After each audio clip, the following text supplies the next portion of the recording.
OpenAI, la société derrière ChatGPT, va proposer un long métrage full IA pour le Festival de Cannes en 2026.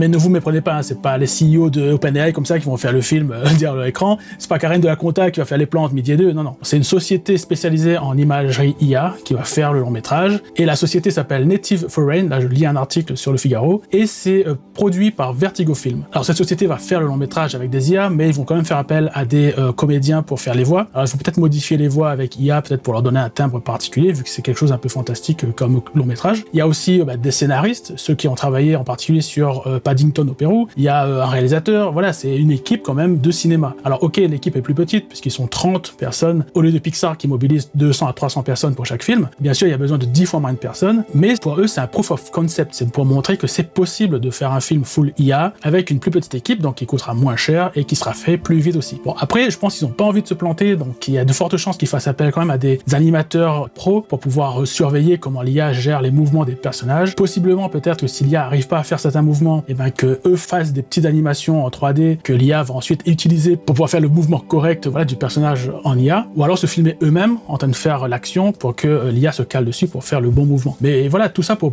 montrer que faire un film, même en full IA, c'est tout un bordel, hein, c'est pas facile, c'est pas 3 gars dans leur chambre à coucher qui vont faire un film comme ça. Non, et puis il y a aussi toute la partie son qui n'est pas expliquée. Bien sûr, on peut générer des musiques avec les IA, mais il faut quand même un compositeur qui soit derrière, parce que même quand on génère des musiques comme ça, il y a un manque de cohérence. Donc s'il n'y a pas un gars derrière pour faire peut-être des ponts musicaux entre chaque génération d'IA pour que tout ça colle bien, ça va faire bizarre. Et aussi la partie sound design, donc tous les bruitages. Alors les IA peuvent faire des bruitages, mais il faut taper un prompt, il va générer 3-4 bruitages, après il faut regarder, si ça correspond pas, il faut refaire un prompt. C'est chiant. En fait, je pense que la plupart vont prendre des banques de sons existantes, et vont prendre des bouts de son et ils vont faire leur truc comme ça. C'est beaucoup plus rapide que faire avec une IA pour le coup. Donc ici, franchement, le projet m'intéresse, donc j'ai hâte de voir ce qu'ils vont faire exactement, parce que pour moi, c'est le futur en fait, hein, du cinéma. Alors bien sûr, je pense qu'il y aura toujours des boîtes comme Pixar qui ont envie de faire les choses en 3D, parce que la 3D a quand même un visuel, un rendu particulier. Et c'est peut-être ça aussi qui gêne les gens qui sont contre les IA, parce que les IA sont capables d'imiter la 3D, sont capables d'imiter le dessin animé, voilà, même d'imiter des plans pris avec des acteurs réels. Donc ça, c'est gênant pour ces personnes-là, et que je comprends tout à fait. Mais l'IA reste un outil, ça reste de l'image de synthèse, et il y a toujours besoin de gens derrière pour guider l'IA, pour faire les choses correctement. On n'est pas encore à l'ère de l'IA totalement autonome qui va faire un film à partir de zéro.